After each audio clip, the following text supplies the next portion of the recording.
To everyone who's joining us from the various and varied places you are, thank you so much. My colleague Karen and I are here in Seattle. We're on Duwamish land, where the first language, or the language spoken, the human language spoken before English and Spanish, is Lushootseed. And where tonight we are delighted to have this program of having Kathleen Alcalá, who is a writer who has read with and for Elliott Bay many times, probably first in 1997, on the occasion of the reissue of that book that she read for in 1997, this newly just reissued copy of her novel. I just remembered there was a book of stories before the novel. Sorry, chronology. That's okay. Spirits of the Ordinary that just came out. It was from Raven Chronicles Books, and with a lot of things. I'll say a little more about it. But the other part of this, of course, in 1997, when this happened, it was at Elliott Bay, it was in the room, and this gathering, people would have had to come down from Whidbey Island or their bedrooms in Shoreline and all the other places to attend, but we would not have been able to have so easily Dalia Kandiyoti, who is with us in Toronto. And Dalia and Kathleen have become friends through mutual reading, I think, really.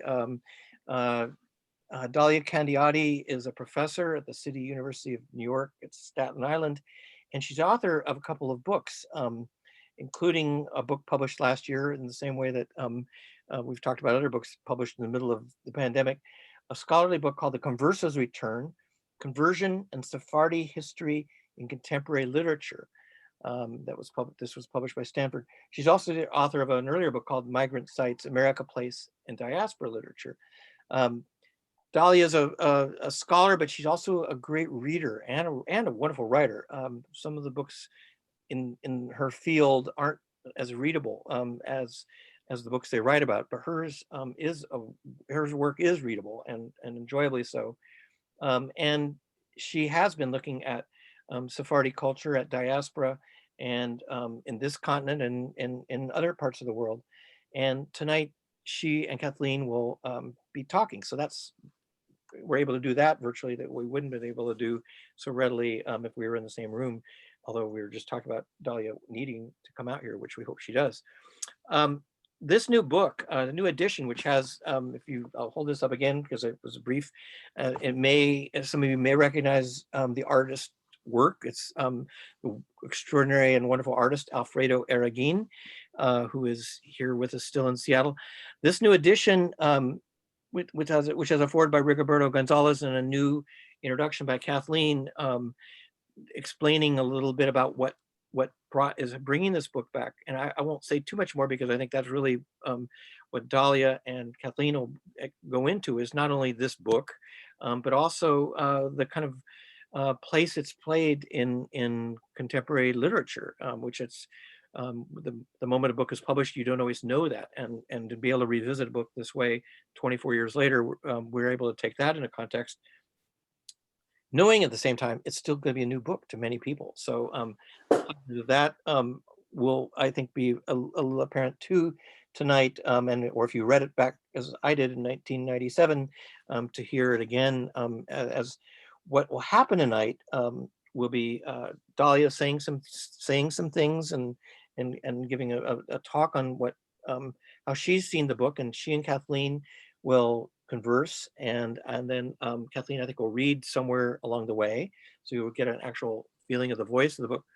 And then we hope that you will, besides putting your comments along the way, which you're welcome to do, the kind of the applause or the whatever forms of affirming that you would be giving that energy in the same room, but also questions. And we would, I'll disappear shortly, but I'll come back in and read those to Kathleen. And if you've got one for Dalia, who I hope will say a little bit about, more than I have, about what her area of study is, and even what she's written about Kathleen's work, in which I think she did that, they conversed and then she wrote about the work. So there's that part of it too. So on that note, I will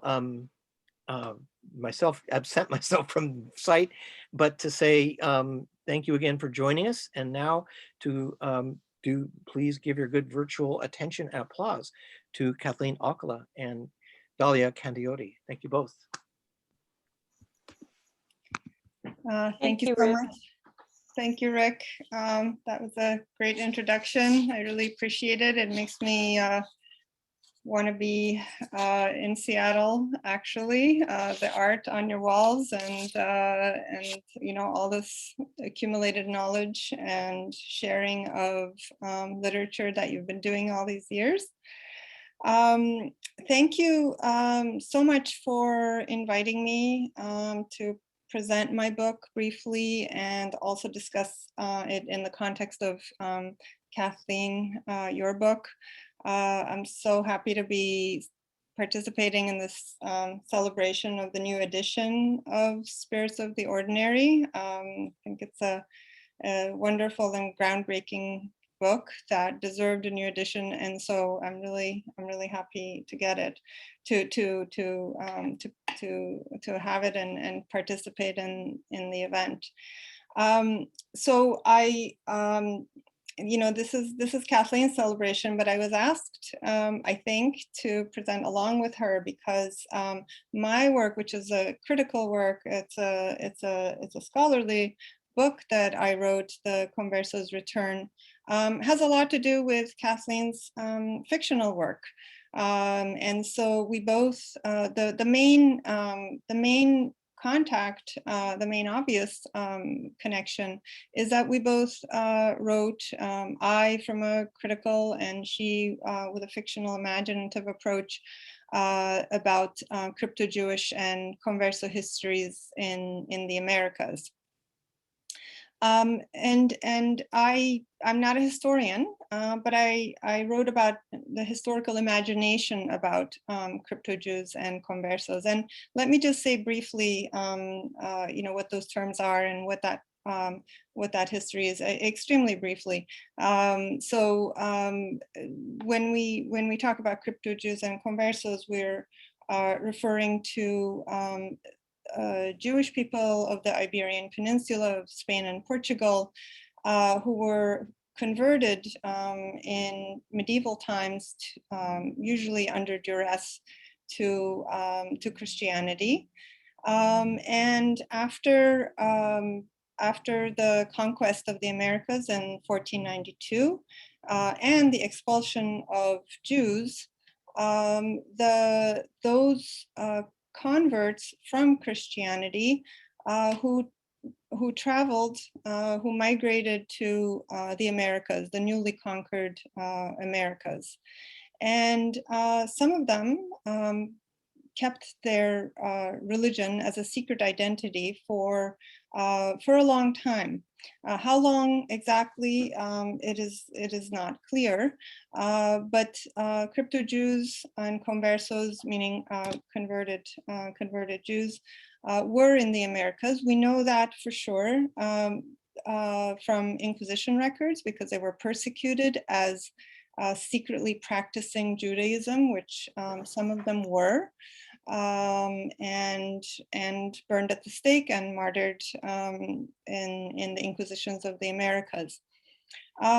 It is known that these new Christians, as they were called, dispersed into the Americas. And most historians thought that they had sort of genetically and culturally assimilated into the Catholic world, even if they were keeping some Jewish customs secretly for some centuries. This history became better known, I should say, in the last, maybe 30 years or so. There was a huge interest in crypto-Jewish history because so many people in especially the southwest of the US, but also in Latin America and in Spain and Portugal, started avowing family histories, family history of having been crypto-Jews. So this recovery of ancestry and this avowal of a Jewish past that was kept secretly, became really well known in media, in testimonies, and historians took a great interest in it. Historians encouraged the study of this phenomena all over the U.S. and among mostly Catholic, Latino, Hispanic communities. And so, and there are lots of reasons for this kind of revival of this history, including the rise of global memory culture, the interest in past and repressed histories and the recovery of those histories, which were all happening through, of course, the 80s and 90s. My own interest is of course literary. I teach literature. I write about literature, and as interested as I was in all the accounts in the media and the historiography, what really attracted my attention was that these Latina authors whom I knew as being great Latina authors, revealed their own crypto-Jewish ancestry and identity, such as Demetria Martinez, Denise Chavez of New Mexico, Achi Ovejas, and then of course Kathleen herself. And so, so they not only, so Achi Ovejas and Kathleen Alcalá not only spoke and talked about their crypto-Jewish ancestry of their Mexican and Cuban families respectively, but they also wrote these incredible narratives.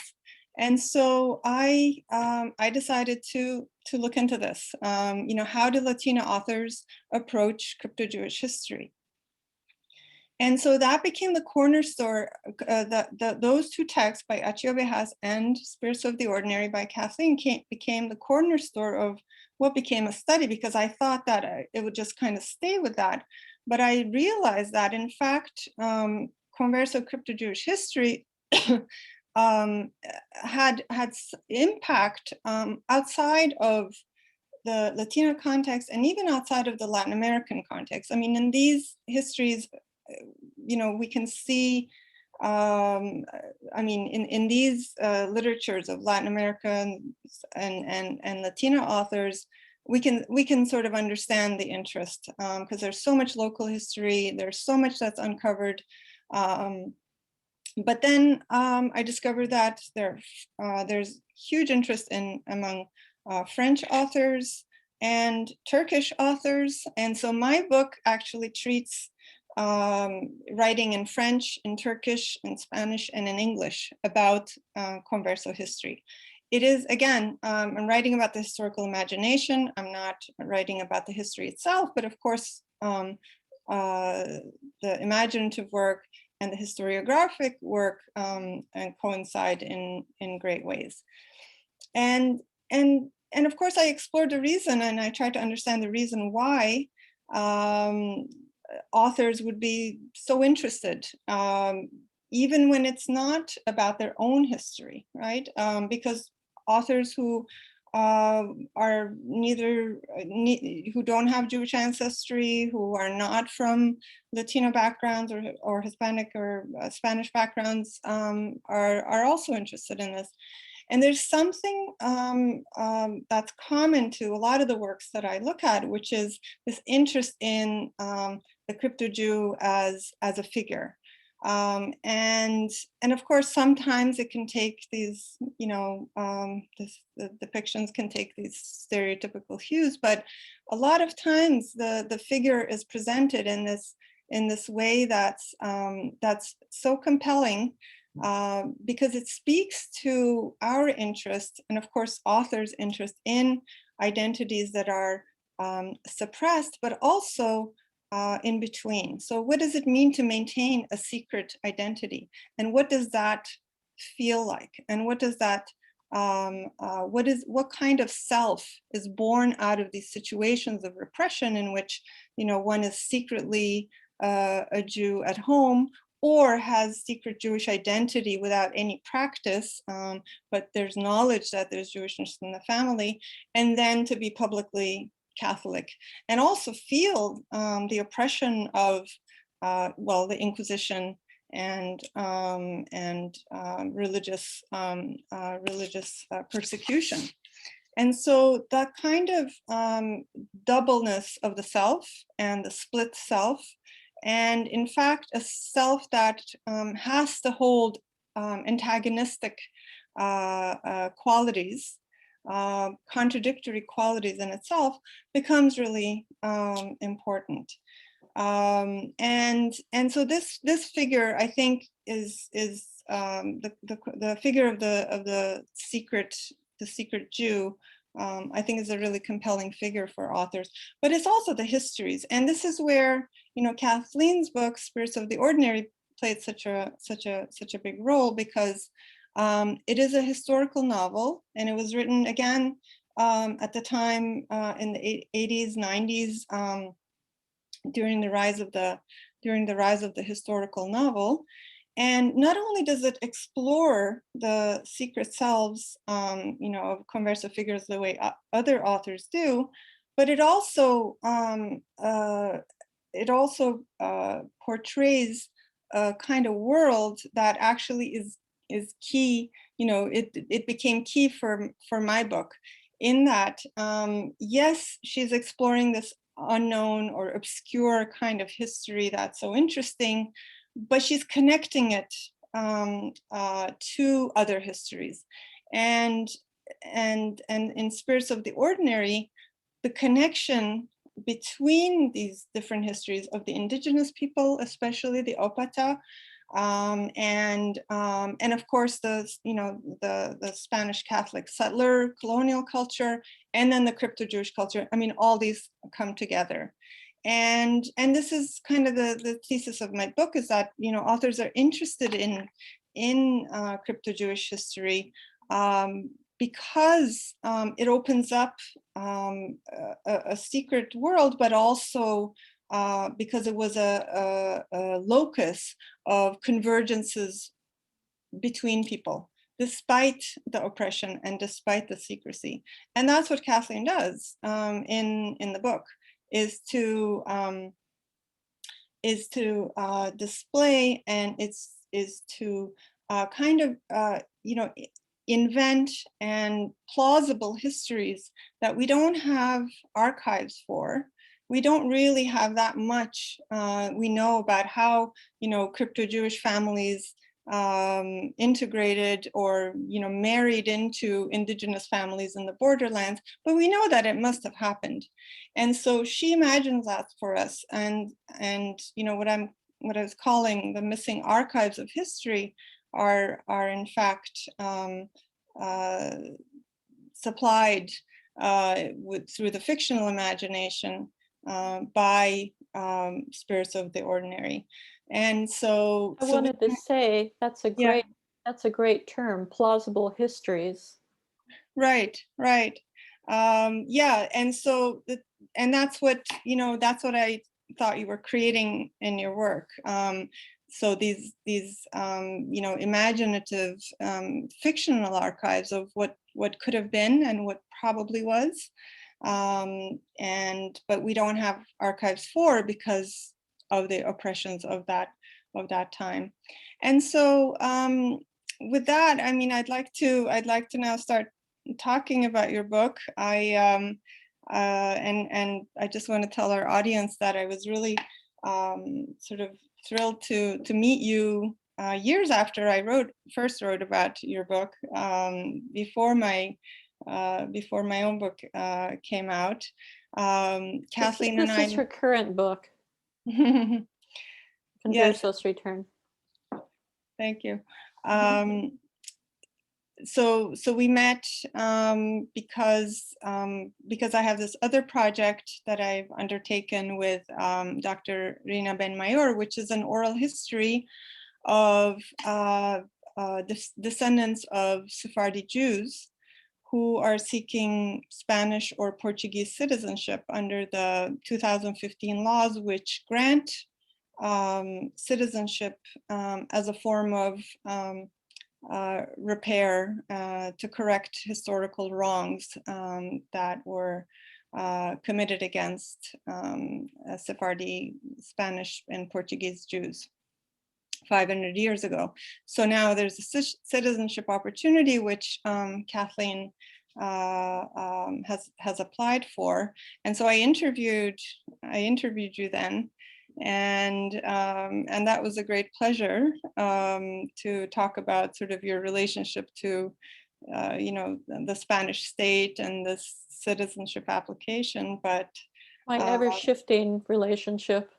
That's right. That's right. Yes, and that's true of most Sephardi descendants, I think.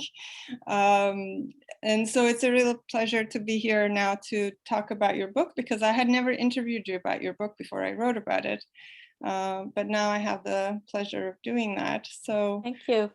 Yeah. So do you want to start by describing the book yourself? I talked about it a little bit, but I think authors are the best at describing their own books. Well, one of the things I've discovered, and looking back on a book that came out almost 25 years ago, is that every person who reads it reads a different book. And so one of the ways I decided to address it with this republication of it is we're doing these meetings. I'm doing this talk tonight with you and your historical perspective. And what I like is that I have carved out what could be considered an imaginary space in history, and you're documenting why it's a valid space that reflects back on history to highlight any actual proof there is of all of this sort of cultural endeavor. Another person I'm going to be speaking with is Claudia Castro Luna, who's our recent poet laureate in Washington State. And her whole experience coming from El Salvador as a refugee just when she was a teenager, and living that whole experience, and how do you turn that into something positive, and how do you turn it into literature. And the other person I'm going to speak with is Rigoberto Gonzalez, who wrote the new foreword to this edition of the book. And you can see how his take on the book is so completely different from how other people might view it. And I've also known him for many years, since he was an MFA student at the University of Arizona. But he used to visit Seattle because he has a relative who teaches at the University of Washington. So each talk will reflect a different aspect of the novel, and how people feel about it and what they think about it. Now, recently I wrote an article that came out in Zocalo magazine about applying for citizenship. So I do talk about just a feeling of ambiguity of what does it mean? What does it mean to be a citizen? And a friend of mine who's part Arabic said, well, I don't feel as though I have to take my identity from each of these things. I'm all of these things, right? But what's interesting about the process in Spain is that it does zero in on very specific criteria of identity. So that's why I'm kind of taken aback at the same time that I'm intrigued by the whole thing. It's like, how can you reduce me to this set of names, or how can you reduce me to this set of practices in order to prove that this is part of my heritage too? The other thing I wanted to talk about is the whole notion of not only the Spanish identity and the Jewish identity, but the Native American identity. And one of the things I realized in doing this research is just this notion of having your past erased having people take it from you and not teaching any of it to you in school. And I think that's the sort of thing that is changing right now. People are looking at how we teach history and whose history we teach in the schools, and coming to very different conclusions that previous generations had come to, when the idea was that we were going to all sort of be aligned into one identity that originated in Western Europe and came across to the Americas and was going to be imposed on all of us. And if it didn't fit us, then we were people without history. We were outcasts everywhere. But with this sort of research, we can see that we were here all along. This is our history, and these are the people who came before us. So I've done a lot of research now on the Opata, towards that and towards sort of, again, manifesting it from an imaginary space in one of my novels into a real space where people live and have lived for generations. So I think we're undergoing a lot of change in our culture right now. As we pull out of the pandemic, we'll have to see, what that has imposed on us in terms of maybe some people just read everything, right, while they were in quarantine, and maybe other people learned some stories that they had not known before. Uh, Or maybe so they're just watching a lot of TikTok videos that have nothing to do with this. maybe that's true. I've stayed away from TikTok, so I don't know. Or neither. But so let me take you back a little bit. So can you just say something about the research?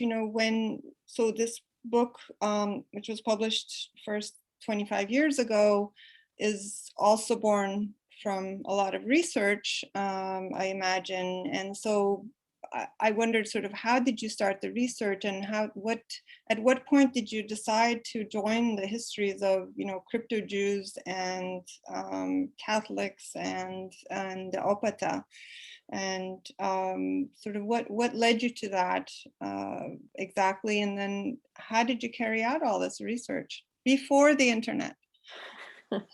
Before the internet, children, there was life on Earth.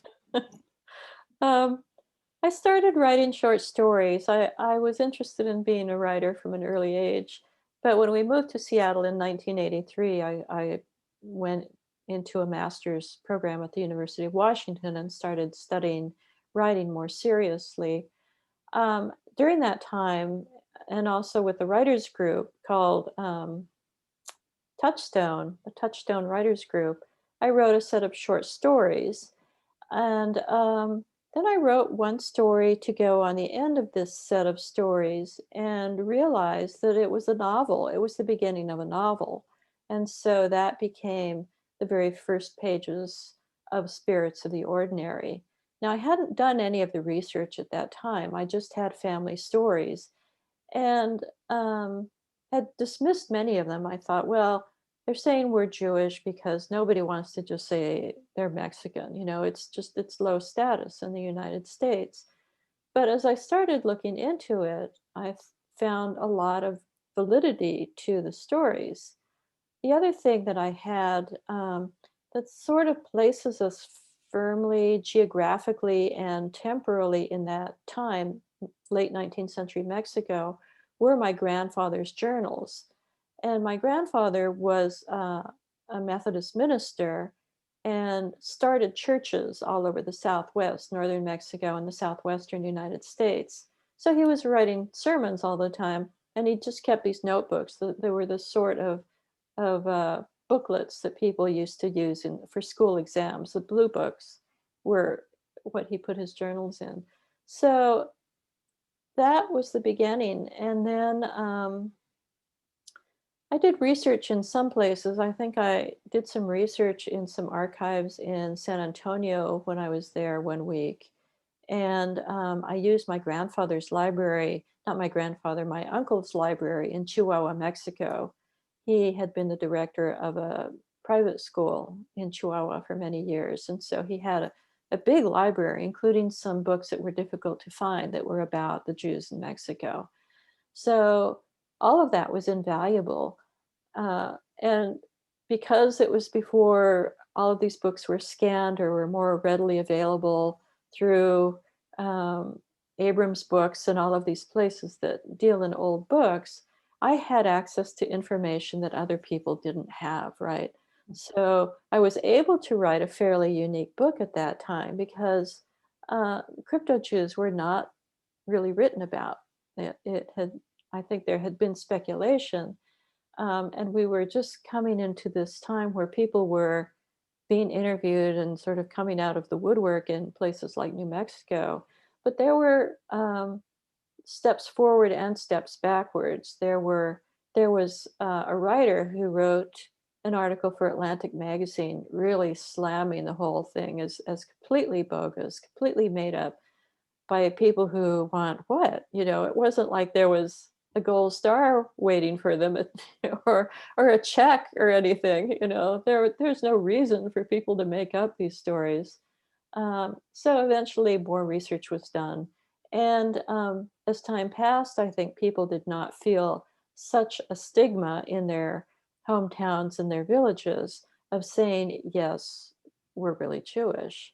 So maybe they were, I would say for the most part, people who had any practice didn't have any religion to go with it. But as they found out more about it, people had different reactions to that. Some people decided they really were going to become Jewish. And other people, I remember there was one man who was interviewed on public radio who decided to become an Orthodox, Christian Orthodox priest, that was the compromise that he was comfortable with. So you can see that this just, you know, as a single bud, you know, bloomed and went in every direction. And then with the beginning of the internet, people were able to do a lot more research than before. Yeah, you know, one of the things I think that remains unique about your book is that kind of confluence of, you know, of histories that, well, your family obviously experienced, but also you read in the documents of your family, but in the larger research too.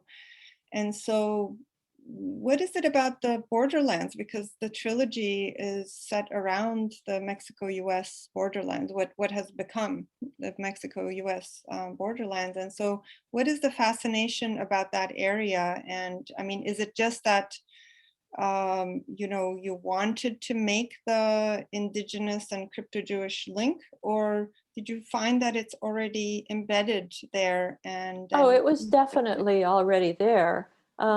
It's just, again, going back to what is the history that we're taught in school in the United States. It's very singular. It's a very two-dimensional history. So when I did the research, I thought, look at all of these things that happened that I had no idea about that affect American history and Mexican history. But they're documented and they're very complicated. It's very convoluted. History is not a straight line, as you've discovered in your research. And so one of the things I ended up doing was splitting the work into 3 novels, because not just covering different events, but because the worldview I felt needed to be different in order to describe these places and what happened to the people in them. So the first book is about crypto-Judaism in Santiago, Mexico. The second book is about the opata, the flower in the skull. And the third book, which has the least to do with my actual family history, is about the feminist movement in Mexico, and it's called Treasures in Heaven. But it was just such great material that I came across while I was researching the other books. I thought, oh, I have to write this book. I have to put this history before people as well. And what is it about the opata that was particularly interesting to you? And I have to confess that I learned about the opata through your novel. I wasn't really aware of this group and community. Well, it's a small tribe. I didn't even know the name of it. I just knew that we were part Indian. But one of my cousins remembered what it was called, Opata, Opata. And so I had already started writing this book before Spirits of the Ordinary was published. I had gone ahead and plunged into the next bit of research. And I have to say, I spent, I think, 3 weeks at the Amarin Foundation, which is in the middle of absolutely nowhere, Arizona. Uh, and it was the perfect place. They have a very large private library on the indigenous people of the United States. And it's in the territory. It's in that part of Arizona that had belonged to the Opata once upon a time.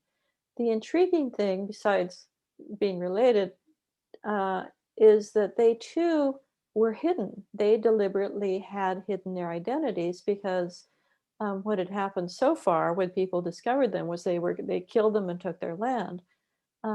Primarily farmers and weavers. Uh, the Opata engaged in trade with the other tribes in the area, and I wrote the book and I thought, well, this is going to be sort of a memoriam, a memorial piece to the Opata.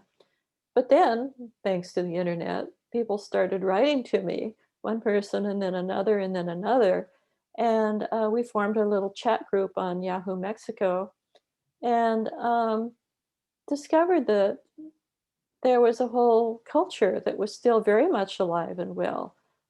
People had not died out completely. People still speak the language. People still engage in um, the activities that I describe in the book that I thought, as you said, a plausible history, right? And I thought, oh, probably no one builds these little um, circular buildings anymore that are partly subterranean that the women use in the summer to weave, and the structure keeps the air inside damp and a little cooler, and so the plants that they use for weaving house baskets and hats stays pliable. And so I just thought about a woman with her mother and her great and her grandmother telling stories while they're sitting in this huuki weaving. And you know what? People still do this, it turns out, up in the mountains of northern Mexico, of Sonora. So the culture is alive and well, and we just need to give it back some of the sort of formal structure that has gotten a bit tattered along the way. That's really interesting because it's the research that connected you to the community. You didn't start with the community, but then Right. it just, I guess the two fed themselves along the way, I imagine.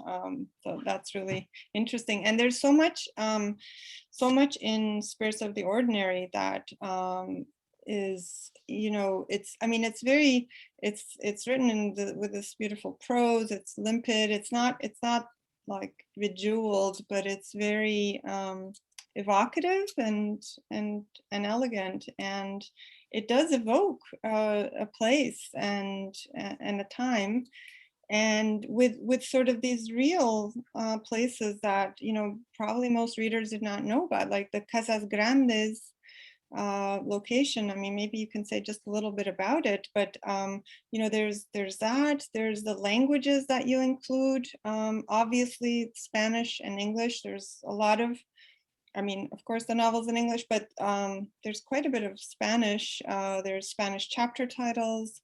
There are canticles that you include both in Spanish and in English.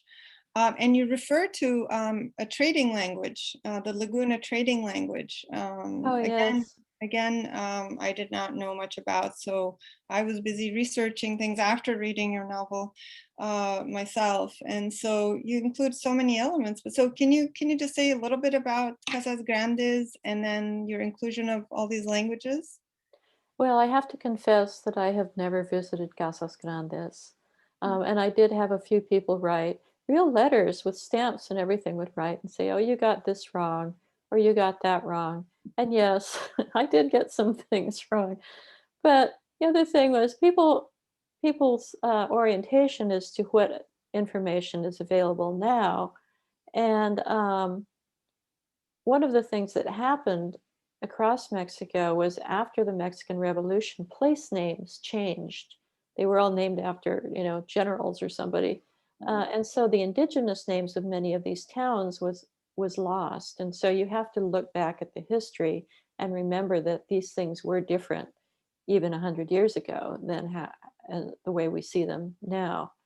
So I think that, some of the physical descriptions of Casas Grandes are not exactly the way the area is laid out. Um, but I'm going to give myself credit for all of the places that I didn't describe correctly because I've been there and I've seen them. I have to give credit to my first editor, Jay Schaefer at Chronicle Books, one, for accepting a book like this to be published, and two, for helping me sort of smooth out the prose. It wasn't bumpy exactly, but I have all of these sort of intrusions into the text because that was how, sort of reminding us how people viewed Indians at that time.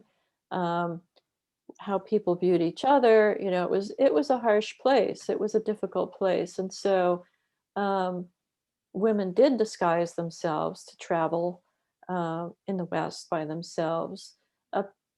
People like the twins would have been looked at askance, not well looked upon. At the same time, because we don't have such a monoculture, or people did not at that time, there were lots of eccentricities that people could get away with. And so I'm trying to give that feel of what it was like at that time, the sense of time at that time that's so different from the way that we live now. Um, Yeah, Attached I mean, to a horse, sorry. so just what it's like to ride a horse, across Right. country. And you see that a little bit in someone like Larry McMurtry, who gives a real feel for the land with his writing. Um, so I was trying to pull all of these things in to a book without making it too long and too heavy. Well, yeah, and what you say about eccentricities, I mean, the characters are, that's what's interesting about them. They're each quite eccentric, and even as Rigoberto Gonzalez wrote in his new foreword, very lovely new foreword, I thought, the women characters are super interesting, because even the one who seems so conformist, Estela, turns out not to be. And then there are the twins who are named Manzana and Membrillo, apple and quince, who are these, strange kind of supernatural queer characters. But I wanted to ask you, maybe say something about how you came up with Manzana and Membrillo. I always wondered about that, but also about Zacarias, because Zacarias is a really interesting figure. And when I talked to you about your citizenship application, and we talked about how you, like everybody else, had to present a documentation about your ancestry, right? You had to show that you had Jewish ancestors, even if you were not born into a practicing Jewish family. Having an ancestor is what's required What counts? to be eligible for citizenship. And so you found out that some of the crypto Jews who came to the Americas, yes, were persecuted, but they were also conquistadores. I mean, the most famous being the name behind the family's name in your novel, the Carvajals. Luis de Carvajal, who conquered part of northern Mexico. And so Zacarias, to me, was always this kind of eccentric and interesting character who is not exactly a conquistador, but he's a gold prospector. So, very much in the character of the conquistador. Yeah. On the other hand, he comes from this, crypto-Jewish family, which, he keeps that secret. He's not really into that. But, and he's this very in-between character. So I was wondering, sort of, what was your inspiration for that character, and what were you trying to do with him? Well, Zacarias is based on my great grandfather, who did leave the family and go searching for gold, and didn't make his wife very happy. And so, as I began to do research on could she really have kicked him out of the house, it turns out yes, she could, because Mexico is under Napoleonic law, not common law, like the United States. And so, women had specific rights for property if they brought property to a marriage. And so much of it diverges from what we know about these people. And in fact, my great grandfather was probably more of a rascal than Zacarias in the book. Uh, but I wanted to take the book in this direction. I've discovered with fiction that I let the characters take their head. I don't try to make them conform to an outline that I've put that's rigid, that's fixed. So so Zacarias pretty much took his own way. Um, Doing the research for citizenship, I finally got the names of the people who, or the person who came over from Spain, from whom we're descended. And he was one of four men who was recruited by Luis de Carvajal to come over. Um, and they were able to board the ships without proof that they were old Christians. That process was skipped. Probably someone was bribed. And his parents' papers, and his parents were already, in the bullseye of the Inquisition. Their Inquisition records were never found. They're missing. So that's an interesting thing. And this is all documented in a book that called The Conquistadores and Crypto Jews of Monterrey, which has that history and has the specific names of the people. Now, taking your questions in order, trying to. Membrillo and Manzana were originally going to be two elderly women, because I used to ride the bus in Seattle, and identical twin women who were in their 60s probably would get on the bus, and they dressed identically down to the little pin on their lapels. And I thought, what would it be like? What would it be like to have another self who's always with you? And so they turned out to be Membrillo and Manzana, who don't conform to that at all. And I think it was a good choice to make the book a lot livelier and more interesting. What was the last question? Do you remember now? Well, I mean, I just wanted you to talk about the characters and Okay. how you came up and how you came up with them. But yeah, that's interesting. I didn't know, of course, that it was Zacarias was based on your Yeah, on my great grandfather. grandfather. And Yeah. that was the story that started the whole, the first short story was that my great grandparents split up. And how would they do that, and why in such a rigid culture? Right. And Right. the Yeah, rest that is followed. fascinating. Yeah. I think, does Karen want us to do something else right now? Or let's see. I think she's asking for questions. Oh, she's asking for questions. Okay. From the audience. Oh, So, all right. yeah. I have lots of questions. No. Yeah, I'll be watching for that. But, Okay. Well, we can involved. stop and take the questions, or I have more questions. It's Going, there's no one's. I think everyone's sort of entranced because you two are really. It's one of those things where you're both at this sort of great level of back and forth, and but people will come in. We'll see if they do. well, I wanted to ask you actually. I'm asking you to reconstruct how did you do this and how did you do that, and what led you to this 25 or more years ago.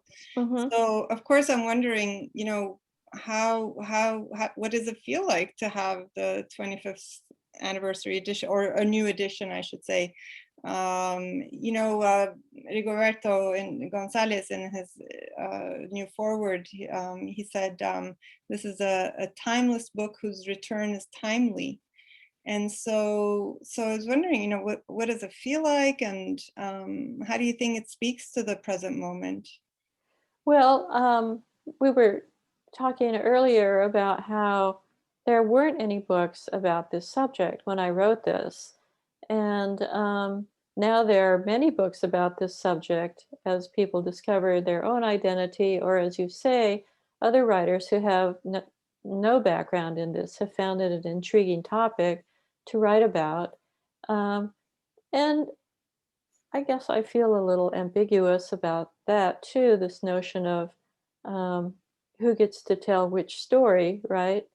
And there are stories I can't imagine trying to tell about other people, and then other stories that I think are very much part of the sort of thing that I can master and that I can add something to and put back in the world as a story that makes sense.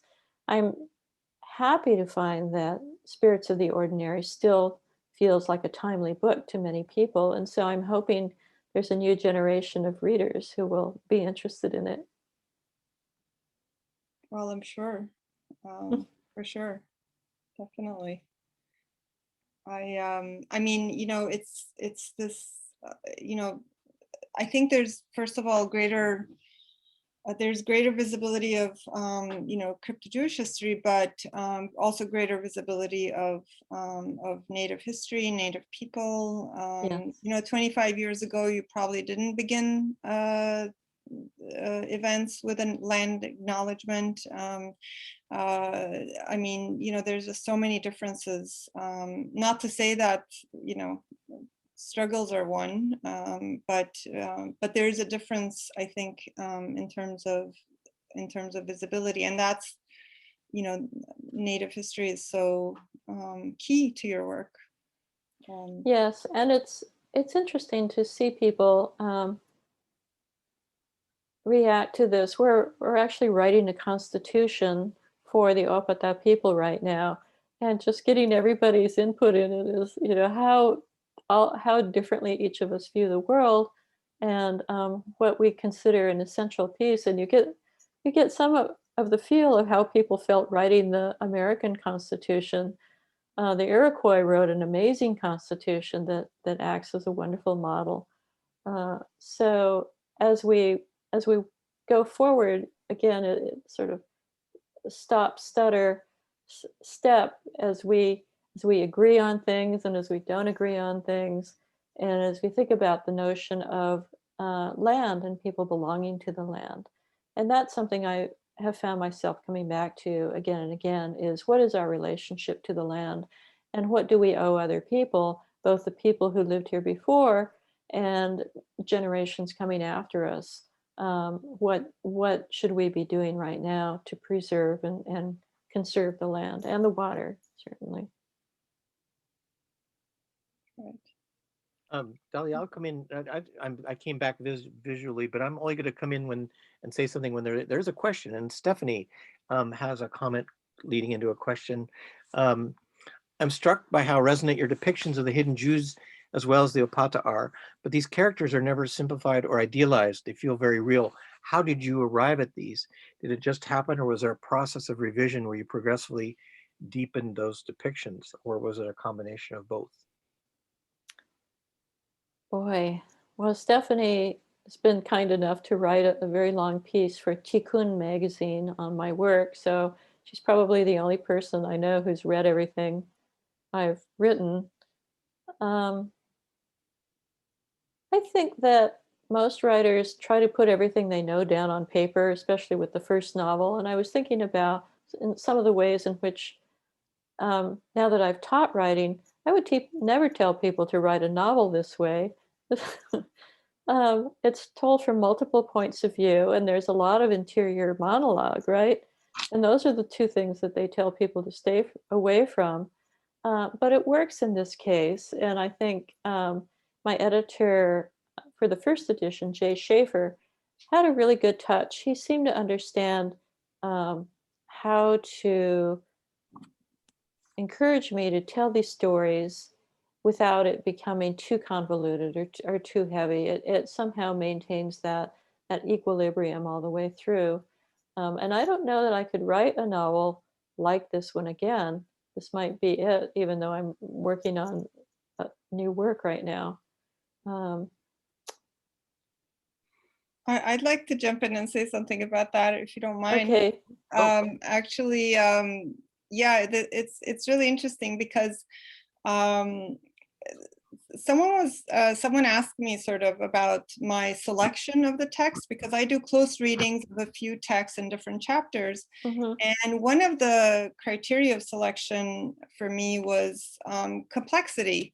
And I think what the question gets at was key to selecting your novel, which was that while I sort of talked about the crypto-Jewish figure being an important, and an important figure, and I tried to define it and all that. There's no sort of stock crypto-Jew or opata or anyone anything like that. And in fact, in my chapter where I talk about your book so much, I show how each family member of the crypto-Jewish family is very distinct from one another. So the Zacharias character is completely different from each of his parents, who are almost opposite to one another. And so you can't apprehend, the identity of a crypto-Jew, but you see all this, it's more prismatic approach. And so you'd see all these different dimensions. So yeah, I agree with the question. There's no idealization and there's no simplification. And that's, that was really important for me to see. That's interesting. In thinking back, I think I was trying to give equal weight to each person's story. I wasn't trying to sort of show that, oh, Zacharias was the only one who had it right and everybody else had it wrong, or that Estella was the only one who had it right and everyone else had it wrong. I just wanted each of their stories to be sort of interlocking with each other, in almost like a mosaic in the way that we approach it. Sorry. So that might be part of why it works this way. Yeah. If you're not seeing the comments in the chat yourself, Dalia, but Stephanie replied to your what you just said and said, "Thanks, Dalia. That's exactly it. There's no quote stock depiction, and that's part of what makes the novel so amazing." So both of you really, but she was Thank you. following on that. Our friend Phoebe has a question. Saying, "My favorite character is the photographer. Is this based on a real person?" The photographer is not based on a real person, but she is based on descriptions of real people that I came across, again, because women did travel in the West disguised as men. Women also fought in the Confederate War disguised as men, and many other instances. Women fought in the Mexican Revolution dressed as men. There's a whole book on that by Elizabeth Salas, which I find interesting because at the end of the war, the end of the Mexican Revolution, some of these women said, "Forget it, I'm not going back to my previous role as a woman. I'm going to live as a man for the rest of my life," and they did. So that's one solution to a dilemma. There's just there's so much history to draw on. Yes. Karen, my colleague, has a question, and actually I'll preface it though. Claudia, whom you referred to, is watching this also, and she was praising this new edition, and particularly thanking Raven Chronicles. And I didn't, in my kind of, bustly way of saying things at the beginning, there was a lot of things I left out, including your other books, but which I'll mention before we're over. But Raven Chronicles, which you've been very involved with over the years, and which has been a hugely vital part of the literary and even social culture of this part of the country or the continent, has more recently begun to move into the book place. And besides the anthologies of the magazines, the kind of anthologies it's done, the recent one last year done the Take a Stand anthology about art against hate, but now doing your book, the reissue of your book. So this might be leading a question: are the other novels possibly coming out again, since this would Flowers in the Skull and Treasures in Heaven? there aren't any plans for it right now. Okay. And starting with Spirits of the Ordinary, I suggested it as a first book beyond the anthologies because I've been through the book process so many times through book publishing that I promised I wouldn't get mad if ever anything went wrong. All right. But I think I also offer a lot of advice in terms of how this has worked in the past. Yeah. Well, I would say the Raven Chronicles over the years has had a kind of an aesthetic and cultural stance that's been unique, certainly in this part of the country, maybe not that common around the rest of the country, and great to see it giving more voices more space. I mean, some particular voices more space in the form of whole books. Yes, I think the notion is in a form that is less transient than being a magazine to publish this work in book form so that people can keep it. And the readings that have been gone on across the country in relationship with Take a Stand have been amazing because they've been through these Zoom conferences, but people who, of course, would not be able to show up in the Elliott Bay bookstore at the drop of a hat have been able to participate. Right. So that's been great.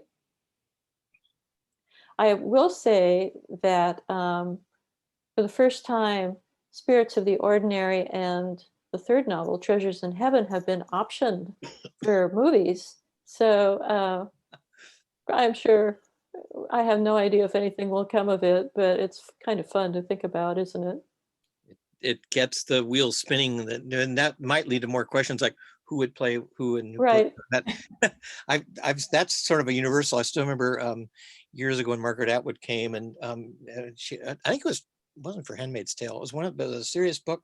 No, the conversation got about who would be in a movie of her thing, and everyone got all excited. It was very funny, sweet to watch that. So yes, Dalia, anything else from you? Well, I guess back to sort of how you see the book now, and these in terms of these categories. I mean, do you see yourself as a writer, a Mexican writer, a Chicana writer, writer of crypto-Jewish background, and then how do you see the books? Because as you know, we don't want to be in these categories, but then we find ourselves in these categories, and sometimes we want to be in them, even if we don't want to be, identified only as one of them. And because you're someone who really is invested in multiplicity of identities, and then of course, topics. So I'm wondering, well, how do you react to the classification of your book, now? One of the funny things with publishing and with being a writer is bookstores have these categories that they put your work in, and I've known writers who would go into bookstores and take their books and sneak them over and put them into the section they thought they belonged in, and I always thought that was very funny. And I'm sure it drives the bookstore people crazy to have people do that.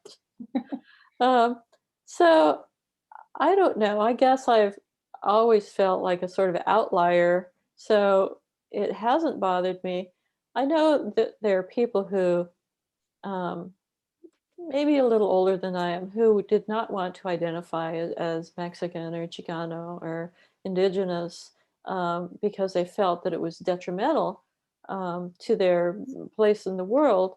And I have always felt like, yes, yes, and I'll take that one too, thank you. It hasn't bothered me, but maybe it's just because I do live in a place of privilege right now, and so I can, I have the freedom to say these things and take these things, which puts us back in the notion of why did I apply for Spanish citizenship? Well, one of the things that helped convince me was we were in the middle of this terrible time with the last administration, and I was seriously getting concerned. Once he started calling us murderers and rapists, I thought this could deteriorate pretty quickly. What is our future in a country where people have this sort of attitude towards each other? And you weren't the only one, because the New York Times ran an article just several years ago already about Latinos, Latinx, Hispanics in the US applying for Spanish citizenship based on their crypto-Jewish ancestry, just for the reason that you said. Yeah. But you know, I didn't ask you one really important thing. What are you working on now? Well, how could I have missed that, you know, crucial interviewer question? I don't know. I was so absorbed in visiting and revisiting Spirits of the Ordinary. well, for a couple of years, I've been researching a book set in 10th century Spain.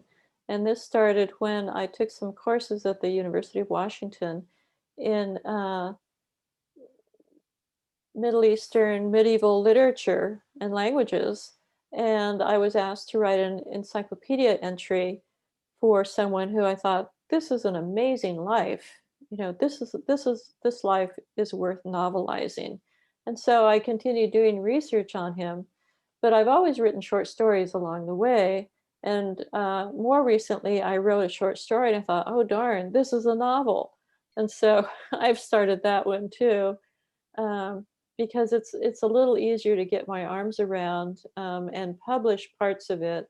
So it's going to be a race to see which of these two books becomes a novel first.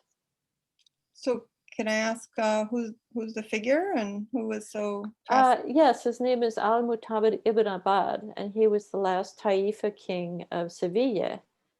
And this is in Spain before Isabel and Federico came along, whatever his name was. And so with the fall of the Arabic kingdoms, the small kingdoms, ushered in the era of Christianity, and then the Jews were ushered out, you know, the other door. So it's a time just before that that was called the what was it called? Now I'm blanking out on that. The sorry, the time of peace between the three. Convivencia, Convivencia. coexistence. There we go. Yeah.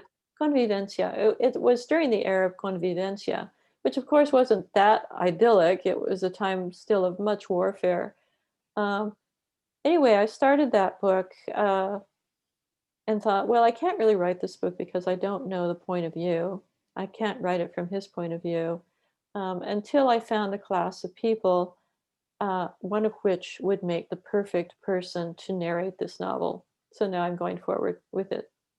Oh, that's so cool. So from the 19th century US-Mexico borderlands to medieval Spain and the borderlands of the Muslim, Christian, Jewish peoples, right? Yeah, sounds perfect. Perfect segue to me. Thank you. I'll count on you to be my reader. Don't worry, I'll be there.